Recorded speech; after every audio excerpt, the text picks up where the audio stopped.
राधे राधे।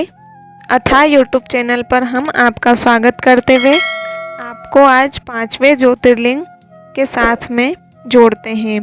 केदारनाथ ज्योतिर्लिंग की कथा आज के इस वीडियो में आपको बताने वाले हैं। ये कथा पांडव वंश से संबंधित है। पांडव वंश ने ही कराया था यहाँ मंदिर का निर्माण। तो आइए जानते हैं। हर हर महादेव। हम आपको बताते हैं उत्तराखंड राज्य के रुद्रप्रयाग जिले में हिमालय पर्वत की गोद में स्थित केदारनाथ ज्योतिर्लिंग के बारे में। भगवान शिव को यहाँ केदारेश्वर के नाम से भी पूजा जाता है। पौराणिक मान्यताओं के अनुसार शिलाओं से बने इस मंदिर का निर्माण पांडव वंश के जन्मेजय ने कराया था।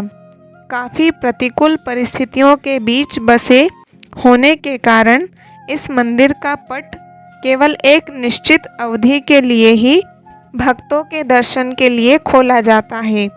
कहा यह भी जाता है कि इस मंदिर का जीर्णोद्धार आदि शंकराचार्य द्वारा करवाया गया था।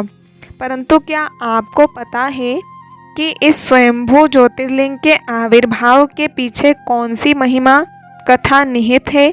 अगर नहीं तो आइए आज आपको सुनाते हैं उसी कथा के बारे में। वैसे तो केदारनाथ ज्योतिर्लिंग से जुड़ी कई मान्यताएं हैं, परंतु शिव महापुराण के कोटि रुद्र संहिता में बताई गई कथा के अनुसार भगवान विष्णु के अवतार नर और नारायण बद्री वन में रहकर महादेव की आराधना करते थे।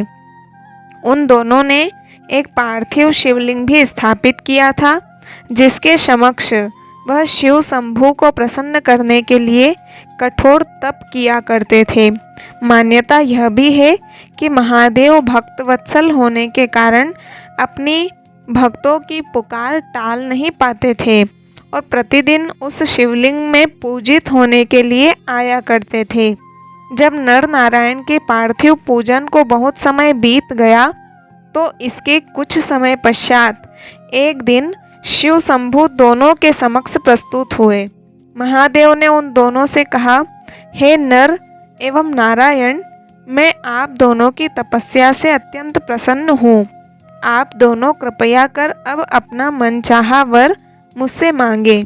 मैं आप दोनों की किसी भी मनोवांछा को पूर्ण करूँगा।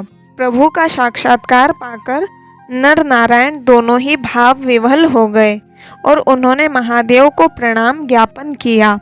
तत्पश्चात उन्होंने कहा, हे देवेश्वर, मानव जाति के हित के अलावा हमारी और कोई कामना नहीं है। यदि आप हमारी स्तुति से प्रसन्न हैं और हमें कोई वर देना चाहते हैं तो कृपया आप अपने स्वरूप से पूजा ग्रहण करने हेतु सदा के लिए यहाँ विराजमान हो जाइए। उन दोनों बंधुओं के इस प्रकार के प्रेम पूर्वक अनुरोध करने पर कल्याणकारी महेश्वर तब हिमालय के उस केदार तीर्थ में स्वयंभू ज्योतिर्लिंग के रूप में स्थापित हो गए। तत्पश्चात उन दोनों ने भगवान शंभु का विधिवत पूजन किया और उनसे पूजित होकर संपूर्ण मानव जाति के दुख और भय का नाश करने वाले महादेव शिव शंभु लोगों का उपकार करने और भक्तों को दर्शन देने के लिए स्वयं केदारेश्वर के नाम से वहां अधिष्ठित हो गए। साथ ही उन्होंने नर और नारायण को भी यह आशीर्वाद दिया कि जो कोई भी केदारेश्वर के दर्शन हेतु आएगा वह नर और नारायण के भी दर्शन करके जीवन में मोक्ष की प्राप्ति कर पाएगा। यह विधि आज भी सर्वविदित है। आज भी केदारनाथ के दर्शन को आए शरणार्थी नर नारायण के दर्शन और स्तुति के लिए भी अवश्य जाते हैं। मान्यता तो यह भी है कि बाबा केदारनाथ का दर्शन और पूजन करने वाले भक्तों को प्रभु उनके मनचाहे फल से सुसज्जित करते हैं। जो कोई भी परम भक्ति भाव से केदारेश्वर के दर्शन और आराधना में लीन हो जाता है उसके सपनों में भी दुख का आना दुर्लभ हो जाता है।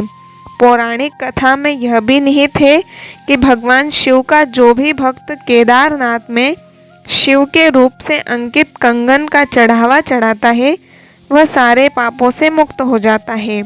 इतना ही नहीं, अगर केदारनाथ के दर्शन हेतु आए लोगों की शिवलिंग तक पहुंचने की राह में मृत्यु भी हो जाए तो भी उसे मोक्ष की प्राप्ति अवश्य होती है।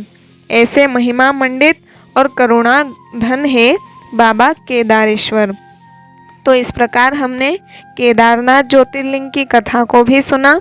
अगले वीडियो में हम अगले ज्योतिर्लिंग की कथा को सुनेंगे। हमारे चैनल को सब्सक्राइब करना बिल्कुल न भूलें। मिलते हैं अगले वीडियो के साथ, तब तक के लिए सभी को राधे राधे।